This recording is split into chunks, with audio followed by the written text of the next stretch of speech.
আসসালামু আলাইকুম সুপ্রিয় দর্শক, আজ আপনাদের সাথে পাকা টমেটো দিয়ে অসাধারণ দুইটি রেসিপি শেয়ার করব।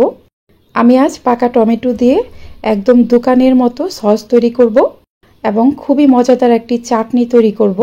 রেসিপি দুটো আমি খুবই সহজভাবে তৈরি করব। আপনারা এগুলো ফ্রিজের নর্মাল তাপমাত্রায় অনেক দিন পর্যন্ত সংরক্ষণ করতে পারবেন। প্রথমেই তৈরি করব টমেটো সস।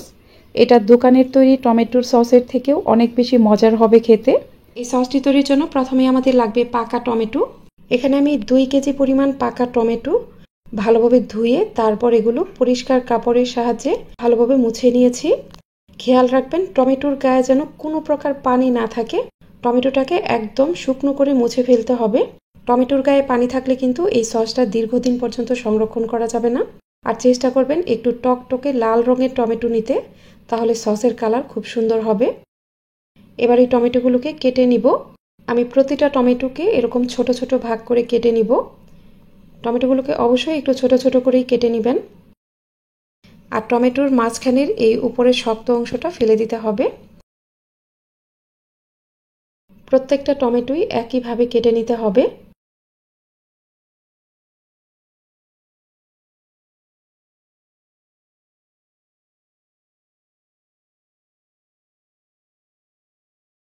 সবগুলো টমেটো কেটে নেওয়ার পর এগুলো একটা প্যানে নিয়ে নিব। আমি চুলায় একটা প্যান বসিয়ে এখানে কেটে নেওয়া টমেটোগুলো নিয়ে নিলাম। এবার এখানে 2 কেজি টমেটোর জন্য 3টি মাঝারি সাইজের পেঁয়াজ দিয়ে দিলাম। পেঁয়াজগুলোকে আমি এরকম 4 ফালি করে কেটে নিয়েছি। এরপর এখানে দিয়ে দিলাম একটু বড় সাইজের 5 কোয়া রসুন। ছোট সাইজের রসুন হলে আরও কয়েক কোয়া বেশি নেবেন। এরপর এখানে নিয়ে নিলাম 7 থেকে 8টির মতো শুকনা মরিচ। সবকিছু ভালোভাবে নেড়ে মিশিয়ে নেওয়ার পর প্যানটাকে ঢেকে দিব এবং চুলার মিডিয়াম আঁচে এই টমেটোগুলো পুরোপুরি সেদ্ধ হয়ে যাওয়া পর্যন্ত অপেক্ষা করব। টমেটো থেকে এমনিতেই অনেকটা পানি উঠে আসবে, এখানে কোনো পানি দেওয়ার দরকার নেই। পানি দিলে কিন্তু টমেটো সসটা বেশি দিন সংরক্ষণ করা যাবে না। আমরা এই সস তৈরিতে কোনো প্রকার পানি ব্যবহার করব না। আর এই টমেটোগুলো সেদ্ধ করার সময় চুলার আঁচ অবশ্যই মিডিয়াম রাখবেন। টমেটোগুলো পুরোপুরি সেদ্ধ হয়ে যাওয়ার পর ঢাকনাটা খুলে নিলাম। দেখুন টমেটো থেকে কিন্তু অনেকটা পানি উঠে এসেছে এবং এগুলো খুব ভালোভাবে সেদ্ধ হয়ে গেছে। এই টমেটোগুলো সেদ্ধ হয়ে যাওয়ার পর কিন্তু আর এগুলো চুলার উপর রাখা যাবে না, তাহলে টমেটোর কালারটা নষ্ট হয়ে যাবে এবং সসের কালারটাও ভালো আসবে না। এখন আমি প্যানটা চুলা থেকে নামিয়ে ফেলবো এবং সব কিছুই পুরোপুরি ঠান্ডা করে নিব। টমেটোগুলো পুরোপুরি ঠান্ডা হয়ে যাওয়ার পর আমি এগুলো একটা ব্লেন্ডার জারে নিয়ে নিব। এই টমেটোগুলোকে আমি ব্লেন্ডারে পেস্ট করে নিব। আপনাদের হাতের কাছে যদি হ্যান্ড ব্লেন্ডার থাকে তাহলে হ্যান্ড ব্লেন্ডারের সাহায্যেও আপনারা এটা ব্লেন্ড করে নিতে পারবেন। টমেটোগুলো খুব ভালোভাবে ব্লেন্ড করে নেওয়ার পর আমি এগুলো একটা স্ট্রেনারে নিয়ে নিলাম। এ পর্যায়ে এই ব্লেন্ড করে নেওয়া টমেটোটাকে খুব ভালোভাবে ছেঁকে নিতে হবে। এগুলো অবশ্যই খুব ভালোভাবে ছেঁকে নেবেন, নাহলে টমেটো সসের ভেতরে কিন্তু টমেটোর আঁশ থেকে যাবে। দেখুন আমি ছাঁকনিতে খুব ভালোভাবে টমেটো সসটাকে ছেঁকে নিচ্ছি। সম্পূর্ণ টমেটো সস ছেঁকে নেওয়ার পর দেখুন এখান থেকে কিছুটা আঁশ বের হয়েছে। এখানে টমেটোর বিচির অংশ ও কিছু আঁশ আছে, এগুলো ফেলে দিব। এই ছাঁকনির অপর পাশে দেখবেন অনেকটা টমেটো পিউরি লেগে থাকবে, এটা আমি নিয়ে নিব। এবার চুলায় একটা প্যান বসিয়ে এখানে এই টমেটো পিউরিটাকে নিয়ে নিলাম। এরপর এখানে দিয়ে দিলাম 2টা লবঙ্গ। এই লবঙ্গ দেওয়ার ফলে টমেটো সসের মাঝে খুব সুন্দর একটা সুঘ্রাণ পাওয়া যাবে।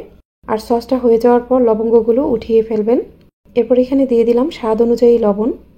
এবার এখানে ভিনেগার অথবা সাদা সিরকা দিয়ে দিলাম 1 কাপ ও 4 টেবিল চামচ পরিমাণ।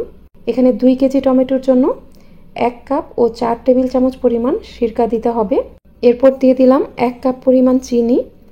2 কেজি টমেটোর জন্য 1 কাপ পরিমাণ চিনি এখানে পারফেক্ট হবে।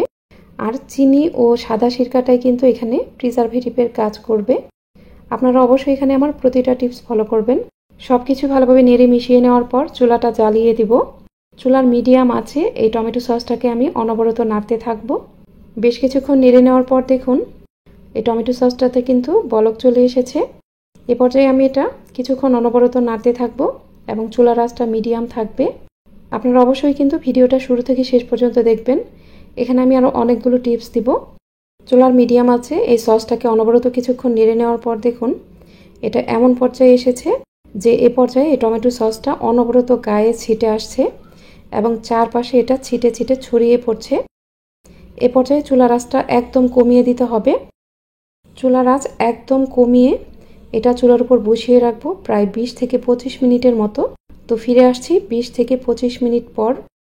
25 মিনিট পর দেখুন এই সসের গায়ের পানিটা কিন্তু অনেকটাই শুকিয়ে গেছে। এখন আমি কিছুটা সস একটা প্লেটে নিয়ে এটা চেক করে দেখব যে এটা হয়েছে কিনা। কিছুটা সস প্লেটে নেওয়ার পর দেখুন এটা কিন্তু এক জায়গায় নেই, একদম এবড়ো থেবড়ো হয়ে নিচের দিক গড়িয়ে পড়ছে। আর এখানে অনেকটা পানি দেখা যাচ্ছে, তার মানে এই সসটা এখনও রেডি হয়নি। এটা আরও কিছুক্ষণ একটু চুলার উপর রাখতে হবে। এই সসটাকে চুলার একদম কম আছে আরও 20 থেকে 25 মিনিটের মতো চুলার উপর বসিয়ে রাখতে হবে। তো ফিরে আসছি আবারও 20 থেকে 25 মিনিট পর। প্রায় 25 মিনিট পর দেখুন সসের গায়ের পানিটা কিন্তু এখন অনেকটাই শুকিয়ে গেছে এবং দেখেই বোঝা যাচ্ছে যে সসটা প্রায় হয়ে গেছে। আমি এখান থেকে কিছুটা সস নিয়ে আবারও চেক করে নিব। প্লেটে কিছুটা সস নিয়ে নিলাম এবং এটা নিচের দিক এভাবে খাড়া করে ধরবো। দেখুন সসটা কিন্তু এখন আর নিচের দিকে গড়িয়ে পড়ছে না, এটা এক জায়গাতেই আছে, এটা কোনোভাবেই নিচের দিকে গড়িয়ে পড়ছে না। আমি একটা আঙ্গুলের সাহায্যে আপনাদের দেখিয়ে দিচ্ছি। আঙ্গুল দিয়ে এভাবে দাগ কেটে নেওয়ার ফলে দেখুন এটা দুই পাশে আলাদা হয়ে গেছে, একটুও নড়াচড়া করছে না। সসটা দেখেই কিন্তু মনে হচ্ছে এটা একদম পারফেক্টভাবে হয়ে গেছে। আমার এই সসটা একদমই রেডি। এখন আমি চুলাটা বন্ধ করে দিব এবং এই প্যানটা চুলা থেকে নামিয়ে সসটা পুরোপুরি ঠান্ডা করে নিব। ঠান্ডা হয়ে যাওয়ার পর দেখুন এই সসের ঘনত্বটা কেমন হয়েছে। আপনারা এটা ফ্রিজের নর্মাল তাপমাত্রায় অনেক দিন পর্যন্ত সংরক্ষণ করতে পারবেন। অবশ্যই ফ্রিজের নর্মাল তাপমাত্রায় রাখতে হবে। খুব অল্প খরচে এবং সহজভাবে যদি টমেটো সস বাসায় তৈরি করা যায় তাহলে কেন দোকান থেকে কিনে আনবেন। তাই অবশ্যই আপনারা এইভাবে টমেটো সসটা বানিয়ে নেবেন, দেখবেন দোকান থেকে আর কখনোই টমেটো সস কিনতে হবে না। অবশ্যই আমার পুরো ভিডিও ফলো করবেন। আমার টমেটো সসের রেসিপিটি একদমই রেডি। এবার চলুন তাহলে পাকা টমেটো দিয়ে দারুণ স্বাদের একটি চাটনি তৈরি করে দেখাই। এর জন্য আমি এখানে 1.5 কেজি পরিমাণ পাকা টমেটো নিয়েছি। এখানে অবশ্যই একটু লাল টকটকে টমেটো নেওয়ার চেষ্টা করবেন, তাহলে চাটনির কালারটা খুব সুন্দর হবে। টমেটোগুলোকে ভালোভাবে ধুয়ে এগুলো একটা প্যানে নিয়ে নিয়েছি। এখানে পর্যাপ্ত পরিমাণ পানি দিয়ে দিব। এরপর প্যানটা ঢেকে টমেটোগুলোকে সেদ্ধ করে নিতে হবে। টমেটোগুলো পুরোপুরি সেদ্ধ হয়ে যাওয়ার পর ঢাকনাটা খুলে নিলাম। এখানে টমেটোগুলোকে অনেক বেশি সেদ্ধ করার কোনো প্রয়োজন নেই, এগুলো মোটামুটি সেদ্ধ হয়ে গেলেই নামিয়ে ফেলতে হবে। এ পর্যায়ে পানি থেকে টমেটোগুলো উঠিয়ে নিতে হবে। টমেটোগুলো সেদ্ধ হয়ে যাওয়ার পর দেখবেন এর খোসাটা এরকম উঠে আসবে। টমেটোর গায়ের পানিটা ঝরিয়ে নেওয়ার পর আমি টমেটোর খোসাটা ছাড়িয়ে নিব। সবগুলো টমেটোর খোসা ছাড়িয়ে নিয়েছি। এবার একটা নাইফের সাহায্যে টমেটোগুলোকে এরকম ছোট ছোট ভাগে ভাগ করে নিব। সবগুলো টমেটো ছোট ছোট করে কেটে নিয়েছি।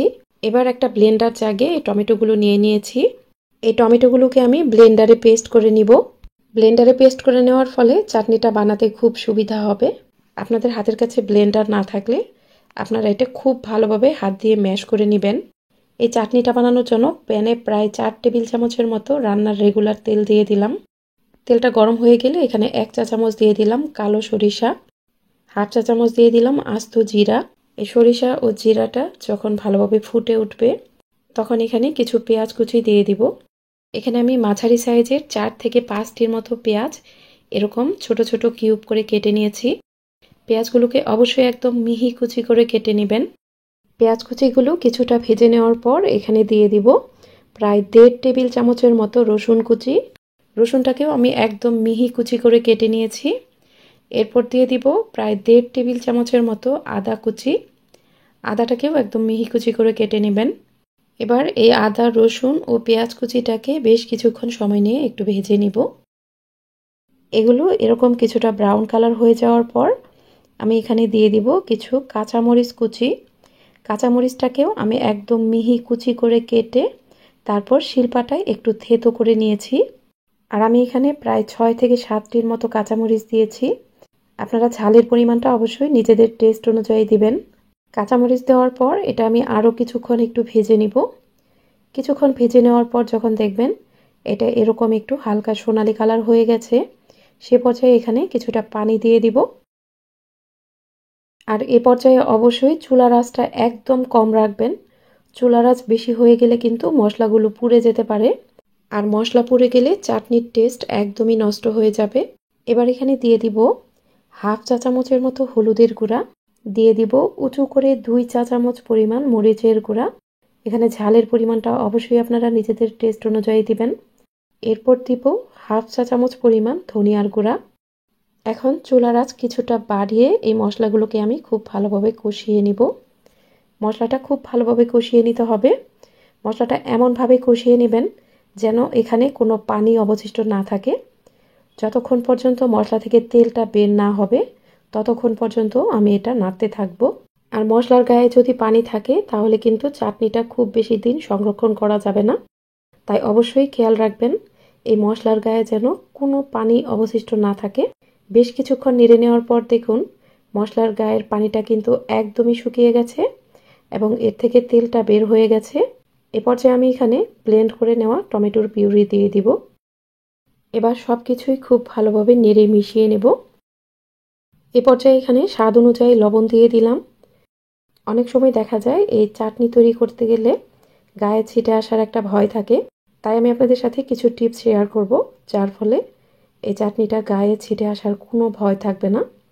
আমি চুলার মিডিয়ামের থেকে সামান্য কম আঁচে চাটনিটাকে ঢাকনা দিয়ে ঢেকে চুলার উপর বসিয়ে রাখবো। এভাবে প্রায় 15 মিনিটের মতো আমি প্যানটাকে ঢেকে রাখবো। প্রায় 15 মিনিট পর ঢাকনাটা খুলে নিলাম। দেখুন এই টমেটোর গায়ের পানিটা কিন্তু আস্তে আস্তে অনেকটাই শুকিয়ে যাচ্ছে। ভালোভাবে একটু নেড়ে দেওয়ার পর এই পর্যায়ে আমি এখানে কিছু আখের গুড় দিয়ে দিব। এখানে আমি প্রায় হাফ কাপের মতো আখের গুড় দিয়ে দিলাম। আপনারা চাটনিটা কেমন মিষ্টি খেতে চান সেই অনুযায়ী এখানে গুড় দিয়ে দিবেন। তবে চাটনিটা কিন্তু হালকা একটু মিষ্টি হলেই খেতে বেশি ভালো লাগে। আপনারা অবশ্যই নিজেদের টেস্ট অনুযায়ী এখানে মিষ্টির পরিমাণটা দিয়ে দিবেন। এবার সবকিছুই ভালোভাবে নেড়ে মিশিয়ে নেওয়ার পর প্যানটাকে আবারও ঢেকে রাখবো।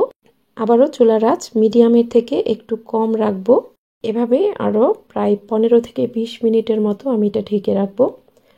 তো ফিরে আসলাম 20 মিনিট পর। এর মাঝে কিন্তু এটা ঢাকনা খুলে কয়েকবার একটু নেড়ে দিতে হবে। দেখুন টমেটোর চাটনিটা কিন্তু একদম গায়ে ছিটে আসছে। এটা ঢাকনা খুলে রাখলে দেখবেন গায়ে একদম ছিটে আসবে। তাই চুলার আঁচ কিছুটা কমিয়ে প্যানটা ঢেকে রাখবেন।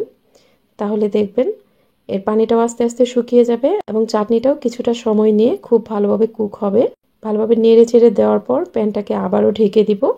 আবারও প্রায় 10 থেকে 12 মিনিট পর ঢাকনাটা খুলে নিলাম। দেখুন টমেটোর গায়ের পানিটা কিন্তু অনেকটাই টেনে গেছে। এ পর্যায়ে এখানে কিছুটা সয়াবিন তেল দিয়ে দিতে হবে।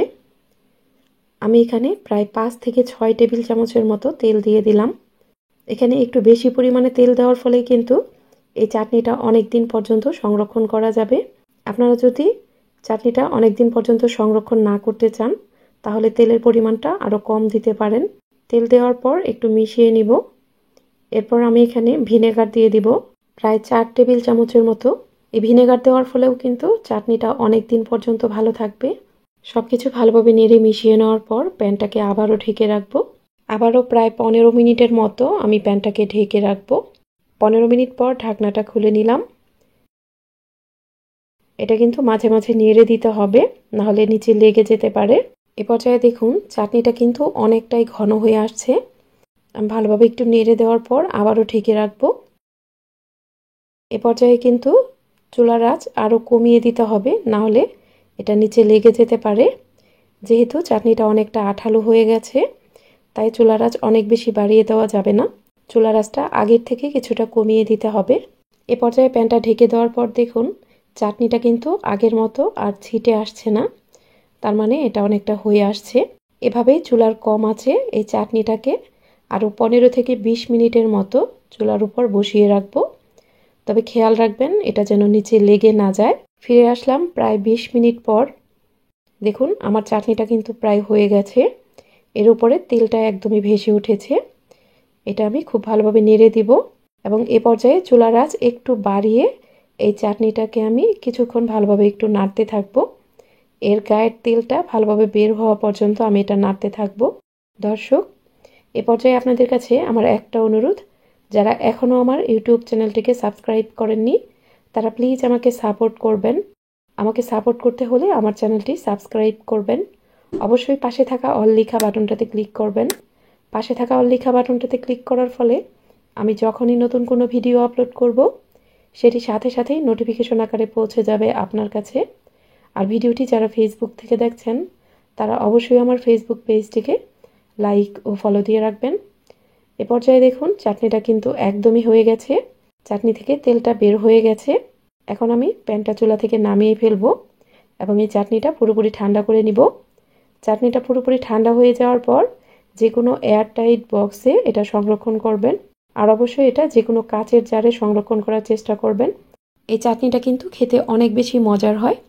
যখন কোনো কিছুই খেতে ভালো লাগবে না তখন এই চাটনিটা ট্রাই করতে পারেন। আপনারা এটা সাদা ভাত, পোলাও, বিরিয়ানি, পরোটা, রুটি, যে কোনো স্ন্যাক্স, নুডলস যে কোনো কিছুর সাথেই পরিবেশন করতে পারবেন। আজ তাহলে এখানেই বিদায় নিচ্ছি। এরপর আবারও হাজির হব আরও সহজ ও নতুন কোনো রেসিপি নিয়ে। সে পর্যন্ত সবাই অনেক বেশি ভালো থাকবেন। আল্লাহ হাফিজ।